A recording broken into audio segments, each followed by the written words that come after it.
Welcome back to Nomad Margins. This is week 10. We have officially reached a double-digit milestone in weeks on this channel, and today's update is a massive celebration of strategy, risk management, and execution. If you watched week 9, you know we had just executed a massive portfolio reset. We wiped out our overlapping assets and rebuilt a cleaner, leaner growth income foundation. But when we did that, we were left walking an absolute tightrope. Robinhood was flagging our margin status as high risk. We had a razor-thin buffer of just $100 separating us from a potential margin call. Fast forward to today, the portfolio total is sitting strong at $2,322.25. Even though the market threw some serious intraday volatility at us today, knocking us down $83.36, or 3.47%, during normal trading hours, the bigger picture tells an incredible story. Over the past week, we are up $28.54, or 1.24%. Year to date, we are up $83.52, or 3.73%. But the real headline of week 10 isn't just that the balance grew. It's that we completely altered our risk profile. We are officially out of the danger zone. Let's look into our buying power breakdown to see the mechanical shifts in the account. Our total available buying power stands at $1,388.53. That is backed by $258.02 in pure cash, a $1,830.51 margin total, and minus $700 locked up in options collateral. Look at the status window. Last week, this text was bright orange and shouted high risk. Today, it reads a beautiful, calm green, low risk.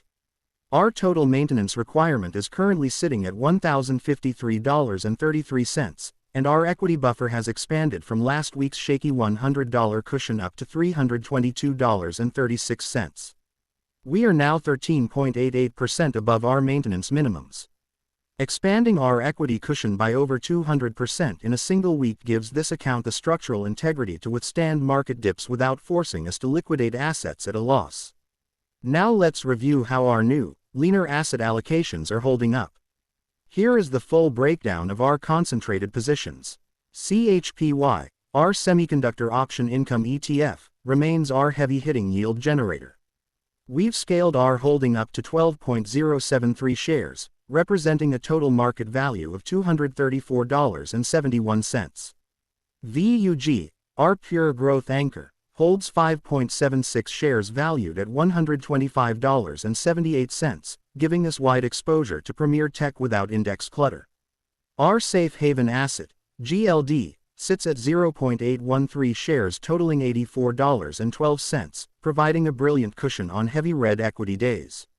Meta holds 0.415 shares with a value of $63.25, and Waste Management, or WM, our defensive dividend growth rock, holds 1.147 shares sitting at $62.48. While options carry a 100% maintenance requirement, our core equity assets only carry a 25% maintenance requirement. This low capital requirement is exactly why our margin health improved so rapidly after moving into high-quality, equity-settled income funds. Let's close out with the engine powering our weekly velocity, options trading. If we switch over to our options analyzer and profit log, you can see that over the past month, we have generated $114 in closed options premium, logging a 1.13% gain across our trading capital. Looking at our recent trade execution history, we locked in 2 QQQ put credit spreads for $15 each, and completed a larger one for a clean $30. Right now, we are letting a QQQ 696 by 695 put credit spread run into its May 29th expiration with a 7-contract sell order sitting against it. Going back to high probability, vertical put credit spreads on highly liquid index products has fully redeemed our past mistakes. We are using mathematical probability to collect premium, expand our cash reserves, and continuously de-risk the account. 10 weeks in, and Nomad Margins has transformed from a volatile experiment into a highly calibrated, automated wealth-building machine. We have broken past $2,320, minimized our investment overlap, and transitioned our risk metrics from a dangerous orange to a safe, sustainable green. To see every single options entry, exit, and real-time portfolio move before next week's update, make sure you track me live on Blossom Social at Nomad Margins. Question of the week. Now that our margin risk is officially low, should we start compounding our capital aggressively into high-yielding positions like CHPY, or keep stacking foundational growth like VUG? Let me know your thoughts in the comments below. I am your host, this is Nomad Margins.